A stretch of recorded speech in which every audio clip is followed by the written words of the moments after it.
today's episode of Cuisine à la Pierre, you will notice we are not in La Cuisine. We are in the garage. Because today we are not cooking.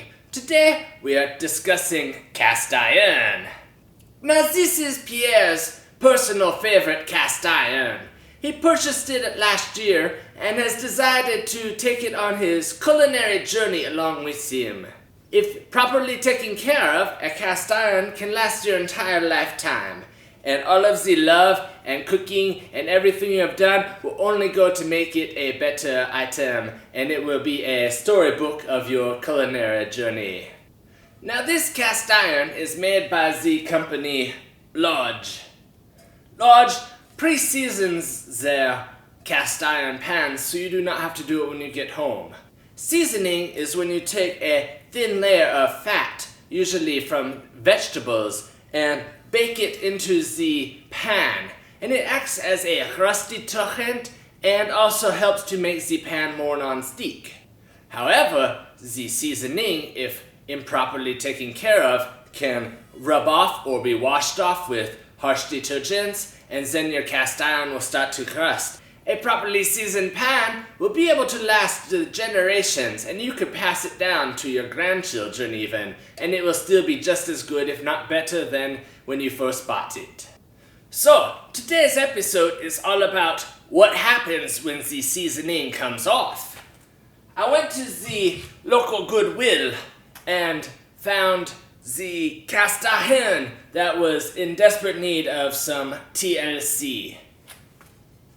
This one I have here has had a seasoning improperly placed upon it, for it has formed a lacquer, like when you see at the fast food restaurants when the fat gets on the side of the stainless steel and it is super hard to get off. That is not what we want. And you can see it is also chipped along the sides, and it is very sticky, and that is not a proper seasoning.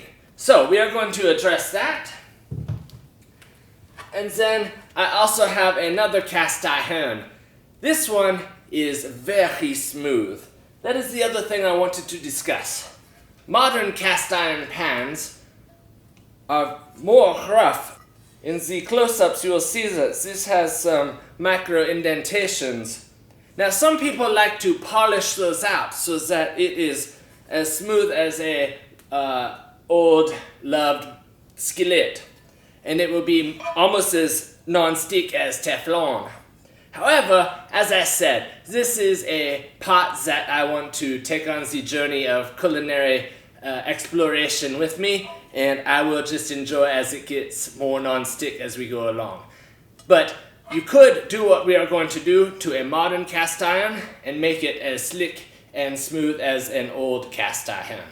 So, as I was saying, this one is in better condition than this one. However, this one does not have very much seasoning left. You can see that it is starting to rust, and if this were to get out in the water or was not properly dried, this would start to deteriorate. So we are going to put a new seasoning on this one as well, but we won't have to buff off the old one. You may be wondering, Pierre, where's your wine? Do you drink wine when you are in the garage as well as when you are in the kitchen? Well, the answer is no. When Pierre is working with tools, Pierre stays away from the alcohol and he sticks to the iced tea. How are we going to get the old crappy seasoning off the pan? We could just use sandpaper and lots of elbow grease, but Pierre does not put on his garage apron for sandpaper. No, Pierre is going to use the power tools. We are going to use an angle grinder with a steel wire brush to polish all of that for us and save our elbows for another day. And then once we are done with the steel wire, we will come with some polishing stones and give it a smooth finish. Pierre had to open the garage door since he will be working with the power tools. So I'm sorry if the sound is not quite as good and we might get some ambient background noise, but we will do our best. Now we have our proper safety gear. We have the dust mask, we have the safety glasses, and we have the headphones. So first we are going to do the old beat up pan, and we are going to blast away all of the lacquer and get down to just the cast iron. You see it has all of the chips in it here, so we want a smooth working surface for when we apply our new seasoning. Pierre also, he only has the garden gloves from when he planted his spice garden, but he will put these on just for a little more protection. But Pierre poked his fingers with the wire brush. It is very sharp, so wear at least something to kind of protect you, even though these don't do a very good job. But let's get started.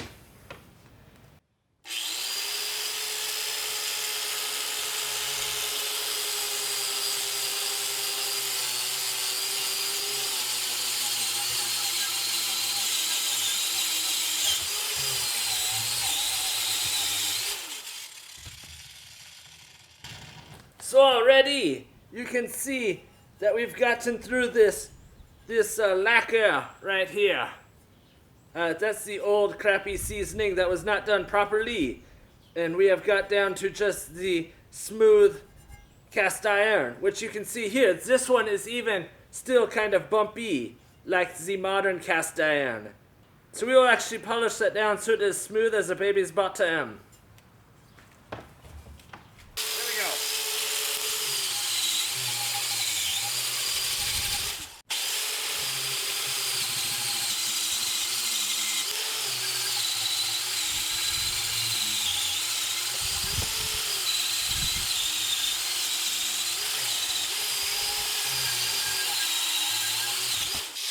See what progress we have made.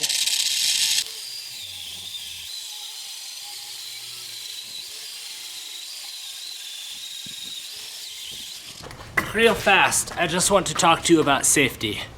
As silly as I look, the safety is very important.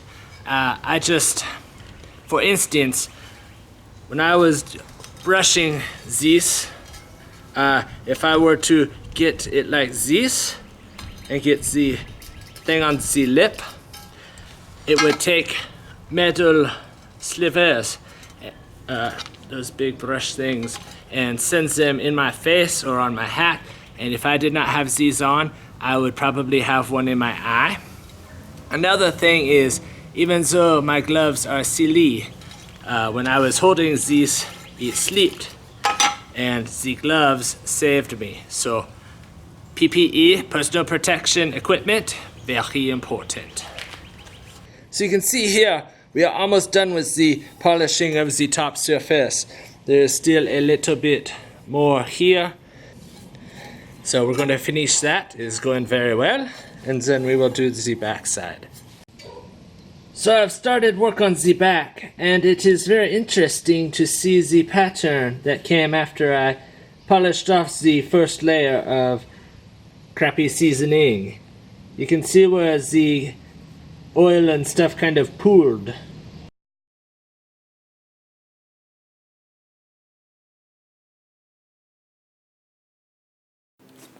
Alright, so we've finished with the removal of all of the scale from the crappy seasoning.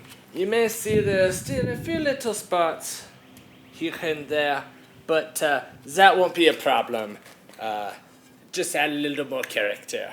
So now we are going to take our two pans and we are going to apply the polishing stones. We don't have to do this, especially to this one. We could leave it rough, like I was saying the new pan is. However, I want to demonstrate for you how you can polish it to make it as smooth as this old one. And then this one, we will just use the polishing stones to remove some of the rust so that the new seasoning will adhere to it better. So what I bought was a multi-pack of different grits. The smaller grit is crustier and will take more off of the metal, and the higher grit is going to give you a nicer finish. So with this one, we will use the 40 grit, which will take a lot of it off, and then we will move up to whatever grit we need to get it smooth. Whereas with this one, we will probably just use like the 400 grit and give it a final polish. I will quickly show you just a little bit of the polishing, and then we'll skip ahead and I'll show you the finished product. Safety first.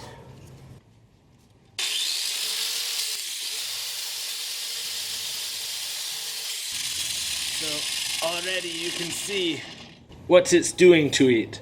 We shall just go ahead and finish this off camera and show you the final product.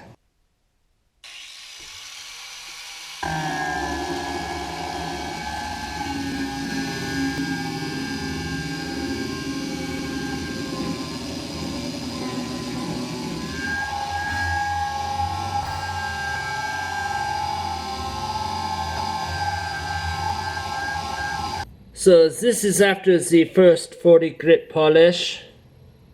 You can see it was enough to leave these circle marks, so that is why we switched to the softer grits later, so we do not leave the circle marks.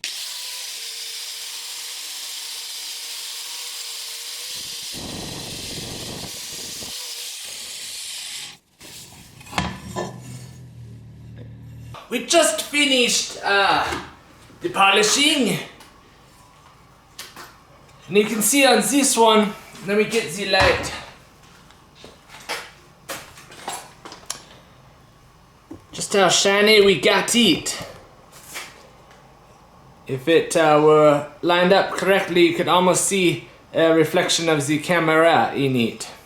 The back, I didn't care about polishing because that is doesn't need to be non-stick.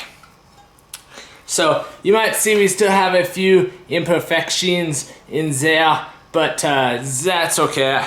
You can make this as shiny as you wanted it to.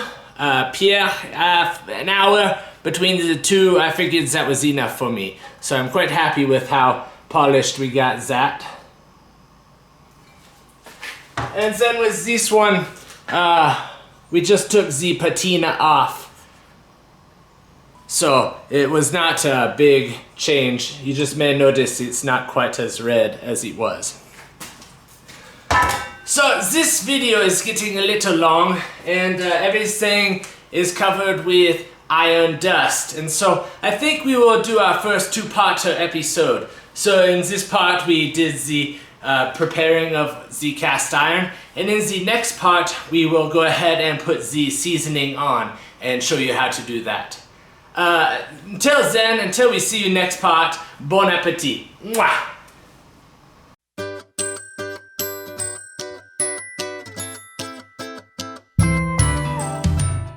Yes, we are going to use a wire rotary angle grinder tool thing. Yes, and then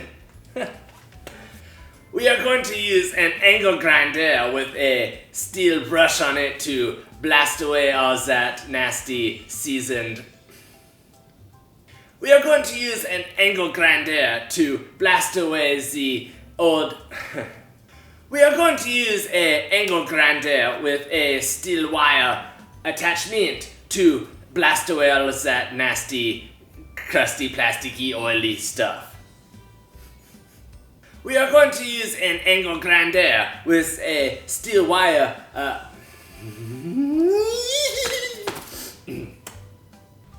3, 2, 1. I guess I don't have to shout because just because I can't hear doesn't mean you can't. Anyway, again I'm shouting because so you can see here I'm almost done with the. I'm shouting again.